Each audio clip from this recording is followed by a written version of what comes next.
ஆழ்வார் எம்பெருமானார் ஜீயர் திருவடிகளே சரணம். ஜீயர் திருவடிகளே சரணம். இந்த மங்களாசாசனம் முதலே இது நம்மாழ்வாருடைய திருப்பல்லாண்டு என்று பார்த்தோமே. இந்த மங்களாசாசனம் எம்பெருமான் விஷயத்திலே பண்ணுவது எப்படி என்பதை ரொம்ப அழகாக விளக்குகிறார் நம்பிள்ளை.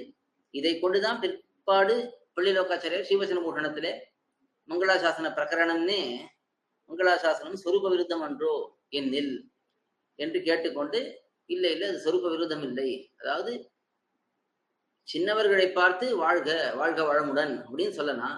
இங்கே பெரியவனான எம்பெருமானை பரம்பொருளான எம்பெருமானை பார்த்து வாழ்க போற்றி அப்படின்லாம் சொன்னோம்னா அது பொருத்தமாக இருக்குமா? நம்முடைய நிலை என்ன, அவனுடைய நிலை என்ன? நாம் போய் அவனை போய் பார்த்து போற்றி போற்றி வாழ்க வாழ்கன்னு சொல்லலாமா, வாழி வாழின்னு சொல்லலாமா என்று கேட்டுக்கொண்டு கண்டிப்பாக சொல்லலாம் என்று அங்கே விளக்கி இருக்கிறார். அதுக்கெல்லாம் மூலமா இதுதான் இருக்கு. சேஷவஸ்துவுக்கு சேஷிய ரக்ஷகன் என்னும் வெளிச்சிறப்பு அறிவுக்கு முதலடி. சேஷவஸ்துனா சேஷபூதன், அடிமையானவன், சேத்தனன்.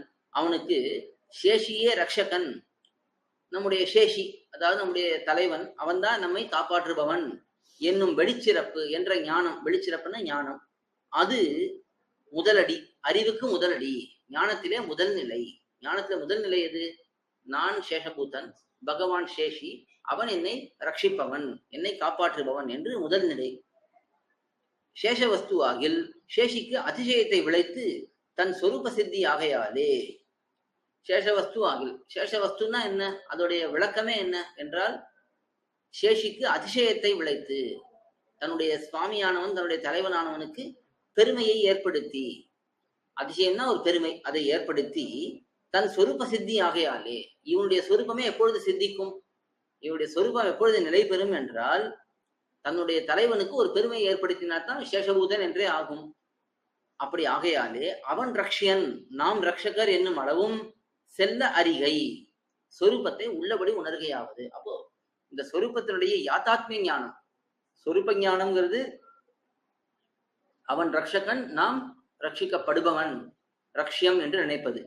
அதே இந்த சேஷி என்பவனுக்கு பெருமை சேர்ப்பதே சேஷபூதனுக்கு கடமை என்பது தெரிந்து விட்டால் அப்ப என்ன பண்ணுவான்?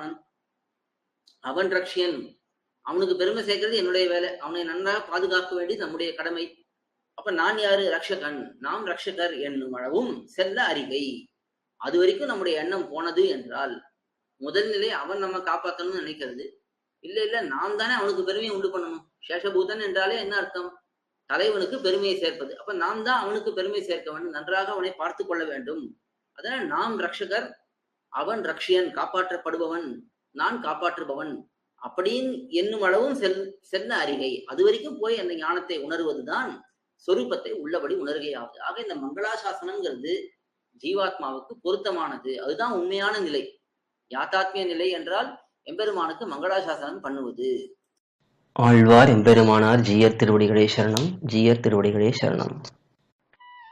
கோயில் KOYIL என்னும் ஆப்பை கூகுள் பிளே ஸ்டோரில் இருந்தோ ஆப்பிள் ஆப் ஸ்டோரில் இருந்தோ டவுன்லோட் செய்து இது போன்ற சம்பிரதாய விஷயங்களை கேட்டு மகிழலாம். எங்கள் வலைத்தளம் koil.org, KOYIL.org.